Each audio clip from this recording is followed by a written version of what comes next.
दोस्तों, यह कहानी प्राचीन भारत के समय की है। आज के समय में हमारा देश तो आजाद हो चुका है। हम स्वतंत्र हैं, कहीं भी और जा सकते हैं, लेकिन हमारा मन स्वतंत्र नहीं है, वह हमेशा गुलाम बना रहता है।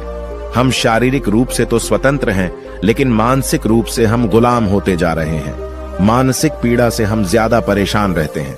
तो आज की यह सच्ची घटना आपके दिमाग की गुलामी को अवश्य दूर कर देगी। आपके दिमाग में हो रही उथल पुथल को शांत कर देगी। आपका शांत मन शांत हो जाएगा। दोस्तों, एक बार की बात है, निचले हिमालय की पहाड़ियों में बसे एक छोटे से गांव में निर्मल नाम का एक जवान युवक रहता था। निर्मल अपने गुस्सैल स्वभाव और शांत मन के लिए पूरे गांव में प्रसिद्ध था। वह बहुत ही गुस्से वाला युवक था। उसका मन एक जगह पर कभी टिकता ही नहीं था। उसका मन हर समय विचारों से भरा रहता था। विचारों के इस तूफान ने उसके मन को पूरी तरह से अशांत कर रखा था। शांति तो जैसे उसके जीवन से गायब ही हो गई थी। वह हर समय अपने विचारों में खोया रहता था और एक तनावपूर्ण जीवन जी रहा था। अपने अशांत मन और गुस्सैल स्वभाव की वजह से उसके घर वाले और गांव के लोगों से भी उसके संबंध अच्छे नहीं थे, जिस वजह से वह खुद को और भी ज्यादा अकेला व अपमानित महसूस करता था। ऐसी अवस्था में वह और भी ज्यादा मानसिक तनाव की स्थिति में रहने लग जाता था। ऐसे ही एक दिन निर्मल मन गिराए हुए गांव से बाहर बगीचे की तरफ जा रहा था। उसका किसी से बात करने का मन भी नहीं हो रहा था, क्योंकि वह अपनी जिंदगी से और शांत मन से बहुत ही ज्यादा परेशान था। उसे कुछ भी समझ में नहीं आ रहा था कि अब उसे क्या करना चाहिए। गांव से बाहर बगीचे में वह हर बार की तरह अपने दोस्तों से मिलकर अपनी बातें उन्हें बताया करता था। आज वह उसी बगीचे में गया तो उसके दोस्तों ने पूछा कि निर्मल, आज तुम बहुत ज्यादा ही निराश हो, इतना परेशान हो। क्यों नहीं तुम उस पहाड़ी के पीछे एक आश्रम है, उसमें एक बौद्ध महात्मा रहते हैं, वह बहुत ही ज्ञानी हैं। क्यों नहीं तुम उनके पास जाते हो, वह तुम्हारी सारी समस्याएं दूर कर देंगे। अपने दोस्त की बात मानकर निर्मल उन बौद्ध महात्मा से मिलने अगले दिन सुबह के समय ही अपने घर से निकल पड़ा। जब वह सुबह वहां पर पहुंचा तो उसने उन बौद्ध महात्मा को देखा कि वह सुबह के समय आश्रम में लगे पौधे को पानी दे रहे थे। चारों तरफ चिड़ियों की चहचहाहट से आश्रम का वातावरण सुबह के समय बिल्कुल खिल उठा था। पौधे को पानी देने के बाद वह महात्मा एक पेड़ के नीचे ध्यान की अवस्था में बैठ गए। बौद्ध भिक्षु के चेहरे से एक शांति झलक रही थी। इस असीम शांति ने निर्मल को बौद्ध भिक्षु की ओर आकर्षित कर लिया। जब निर्मल बौद्ध भिक्षु के निकट पहुंचा तो उसने उनके चारों तरफ एक सकारात्मक ऊर्जा का अनुभव किया। निर्मल को यह महसूस हुआ कि इस अद्भुत शांति और सकारात्मक ऊर्जा का स्रोत कहीं न कहीं बौद्ध भिक्षु के भीतर ही है। इसीलिए वहीं बैठकर बौद्ध भिक्षु की आंख खुलने का इंतजार करने लगा। थोड़ी देर बाद जब बौद्ध भिक्षु ने अपनी आंखें खोली तो उन्होंने अपने सामने एक जवान लड़के को बैठा पाया, जो कि काफी तनावग्रस्त और नकारात्मक भावनाओं से भरा हुआ लग रहा था। निर्मल ने बौद्ध भिक्षु की ओर लालसा भरी नजरों से देखा और बड़े आदर भाव से कहा, हे मुनिवर, मेरा मन बहुत ही अशांत हो गया है। मेरे मन के विचार मुझे खाए जा रहे हैं। मैं एक क्षण के लिए भी शांति का अनुभव नहीं कर पा रहा हूं। इस वजह से हर समय मैं बहुत ही गुस्से में रहता हूं। थोड़ी सी बात पर हम गुस्से से उत्तेजित हो जाते हैं। किसी की बात मुझे नहीं लगती।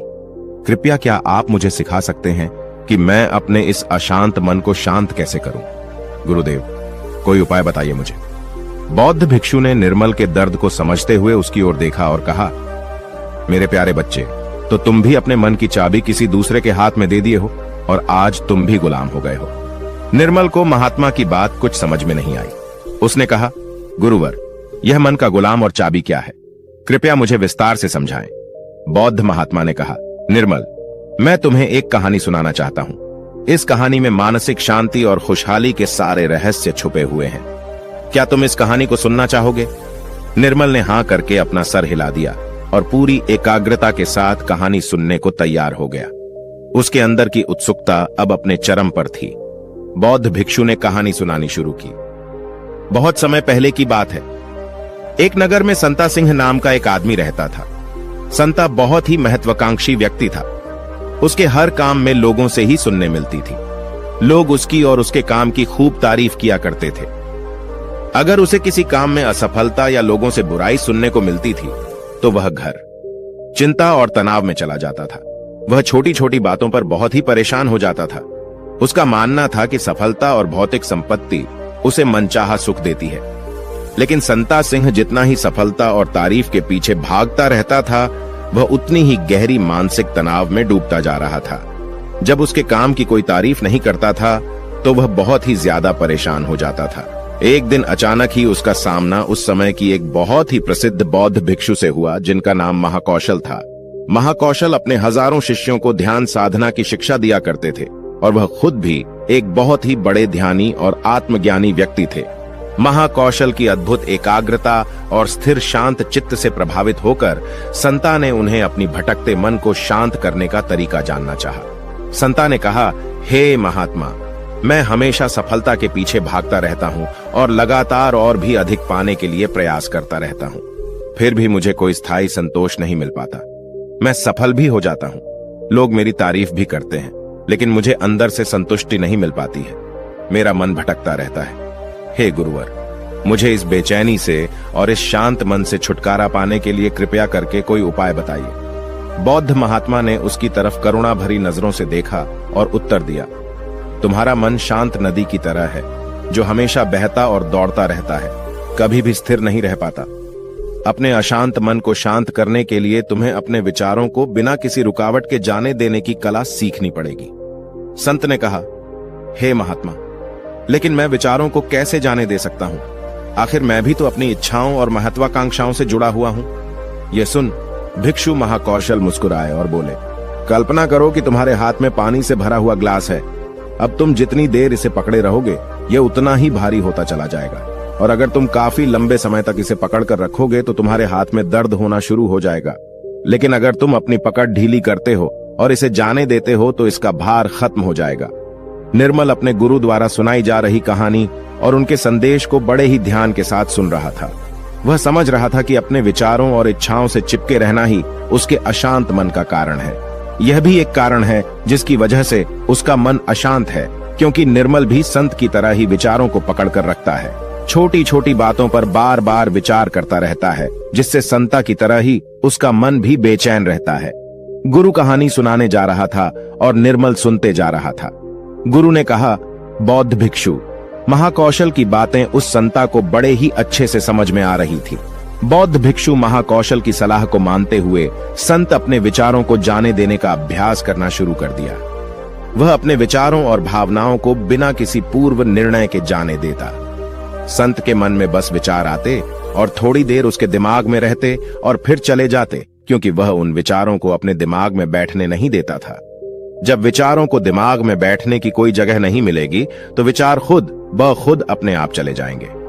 महाकौशल भिक्षु ने कहा, इंसान बेवजह अपने विचारों को अपने दिमाग में बैठने की जगह दे देता है। वह जितना ज्यादा किसी बात पर विचार करेगा, उसके दिमाग पर विचार उतना ही गहरा असर डालता चला जाएगा, अर्थात उतना ही जगह बनाता चला जाएगा। क्योंकि इंसान जितना ज्यादा विचार करेगा, विचार उसके दिमाग में उतना ही ज्यादा जगह बना लेगा, और जब विचार जगह बना लेता है तो वह जल्दी दिमाग से निकलता नहीं है।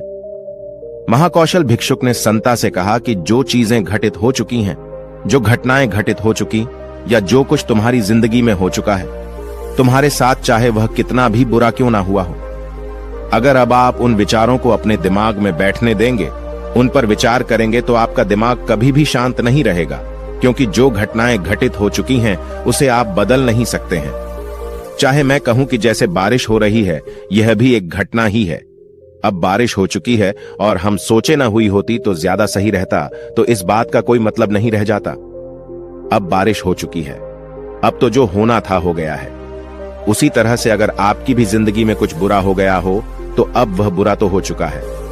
अगर आप अब उस बात पर जितना ज्यादा जोर देंगे तो वह आपके दिमाग में उतना ही ज्यादा जगह बनाता चला जाएगा। इसलिए संता, ऐसे समय में अगर आपके दिमाग में बहुत सारे विचार आ रहे हैं, आपके दिमाग को शांत कर दे रहे हैं, तो आप उस पर विचार मत कीजिए। बस उन विचारों को आने दीजिए और उस पर आप ज्यादा सोचिए नहीं। विचार आएंगे और थोड़ी देर बाद चले जाएंगे।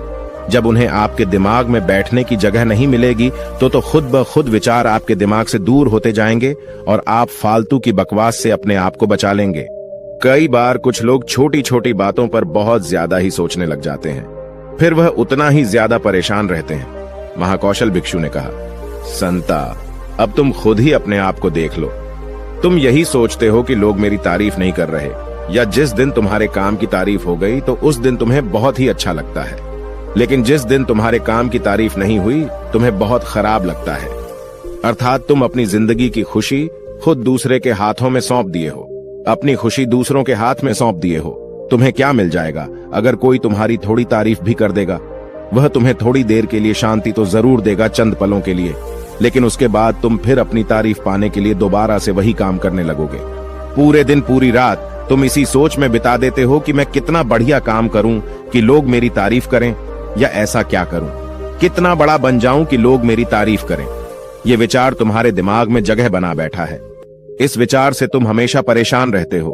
तुम्हें अपने दिमाग से इन विचारों को जगह नहीं देना है। अर्थात अगर ऐसे विचार तुम्हारे दिमाग में आए तो तुम उस पर विचार न करो। इस बात की आशा मत रखो कि लोग मेरी तारीफ करेंगे।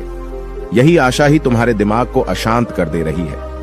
पूरे दिन पूरी इसी सोच में तुम बिता देते हो कि मैं कितना बढ़िया काम करूं कि लोग मेरी तारीफ करें, या ऐसा क्या करूं, कितना बड़ा बन जाऊं कि लोग मेरी तारीफ करें। ऐसा विचार तुम्हारे दिमाग में बैठा है। इस वजह से तुम हमेशा परेशान रहते हो। तुम्हें अपने दिमाग से इन विचारों को जगह नहीं देना है। अर्थात अगर ऐसा विचार तुम्हारे दिमाग में आए तो तुम उस पर विचार न करो। इस बात की आशा मत रखो कि लोग मेरी तारीफ करेंगे। यही आशा ही तुम्हारे दिमाग को शांत कर दे रही है। अशांत मन का यह भी बहुत बड़ा कारण होता है कि किसी से बहुत आशा लगा लेना, किसी से बहुत उम्मीद रखना, क्योंकि उम्मीद रखना भी तुम्हारे मन को एक दिन शांत जरूर कर देगी। जरूरी नहीं कि तुम्हारी हर उम्मीद पूरी हो, और जरूरी यह भी नहीं कि तुमने जिससे उम्मीद लगाया है वह तुम्हारी उम्मीद पर खरा उतरे, क्योंकि उम्मीद एक दिन जरूर टूटती है, और जब उम्मीद टूटेगी तो तुम्हें दुख होगा, तुम्हें बहुत दर्द होगा, तुम्हारा फिर अशांत हो जाएगा, तुम गहरे दुख में डूब जाओगे। इसलिए किसी से बहुत ही उम्मीद मत रखना। तुम अपने लिए जियो, क्योंकि जब तुम खुश रहोगे तो पूरी दुनिया तुम्हें खुश दिखाई नजर आएगी। वह तुम्हारी अपनी खुशी है, इसे तुम अपने हाथों में रखो, क्योंकि इस दुनिया में तुम अकेले आए हो और अकेले ही जाना है, तो अपनी जिंदगी अपने हिसाब से जियो। लोग सबसे ज्यादा इसलिए परेशान रहते हैं क्योंकि वह सोचते हैं कि दुनिया क्या कहेगी, लोग क्या कहेंगे, भविष्य मेरा कैसा होगा, उसने मुझे आज ऐसा कह दिया। यही सब विचार उसके दिमाग में जगह बना लेते हैं, और जब विचार जगह बना लेते हैं, आपके दिमाग में बैठने की जगह उन विचारों को मिल जाती है, तो वे उतनी आसानी से आपके दिमाग से नहीं निकलेंगे। आप कितना भी पूजा पाठ क्यों न कर लें, आपका दिमाग शांत ही रहेगा। संता ने कहा, गुरुवर, मेरे साथ भी ऐसा ही हो रहा है। मैं यही सोचता हूं कि पूजा पाठ कर लूं तो मेरा दिमाग शांत हो जाए, लेकिन यह शांत होता ही नहीं। जब तक मैं पूजा पाठ करता हूं तब तक तो मुझे शांति मिल जाती है, लेकिन फिर उसके बाद मेरे दिमाग में वही सब विचार आने लगते हैं। महाकौशल भिक्षुक ने कहा, संत, अपने आप को जागरूक करो, समझो इस बात को कि असली शांति किस तरीके से प्राप्त की जा सकती है। पूजा पाठ तो तुम्हारी नित्य प्रतिदिन की क्रिया है, इससे तुम्हारा दिमाग शांत नहीं होने वाला है जब तक कि तुम ध्यान में बैठकर अपने विचारों को समझने का प्रयास नहीं करोगे, अपने आप को जागरूक नहीं करोगे कि कौन से विचार हमारे लिए अच्छे हैं और कौन से विचार हमारे लिए बुरे हैं। विचारों को अपने दिमाग में आने दो और उन्हें जाने दो, उन्हें जगह मत दो। अर्थात उन विचारों पर ज्यादा जोर मत दो, और अपनी आजादी की चाबी अपने हाथ में रखो, किसी के हाथ में मत रखो, वरना तुम कभी स्वतंत्र नहीं रह पाओगे। शारीरिक रूप से तो तुम आजाद हो, लेकिन आंतरिक रूप से तुम गुलाम हो। आंतरिक रूप से भी खुश होने का प्रयास करो, आंतरिक रूप से भी खुद को स्वतंत्र रखो। अपने स्वतंत्र होने की चाबी अपने हाथ में रखो। यह दुनिया है, इसका काम है बोलना बोलकर आपको परेशान करना। जितना आप इस बात से परेशान होंगे, लोगों को और मजा आता जाएगा। वे तुम्हें और ज्यादा परेशान करने की कोशिश करेंगे। तुम्हारी आंतरिक स्वतंत्रता रूपी चाबी को वह तुमसे छीनने का प्रयास करेंगे। इसलिए अपनी चाबी किसी को मत दो। इस दुनिया में कुछ भी स्थायी नहीं है, सब कुछ बदलता रहता है। एक समय के बाद सब कुछ बदल जाता है। एक दिन तुम्हारे चाहने भी तुमसे दूर हो जाएंगे, फिर कोई और आएगा। आज तुम यहां हो मेरे सामने, कल तुम कहीं और होगे। जब इस दुनिया में कुछ भी स्थायी नहीं है, सब कुछ बदलने वाला है, तो तुम अपने दिमाग में विचारों को क्यों स्थायी जगह दे रहे हो? ऐसे विचारों को क्यों तुम बार बार सोच रहे हो? खुद को स्वतंत्र रखो, अंदर से भी और बाहर से भी। अंदर से स्वतंत्र रखना बहुत ज्यादा जरूरी होता है।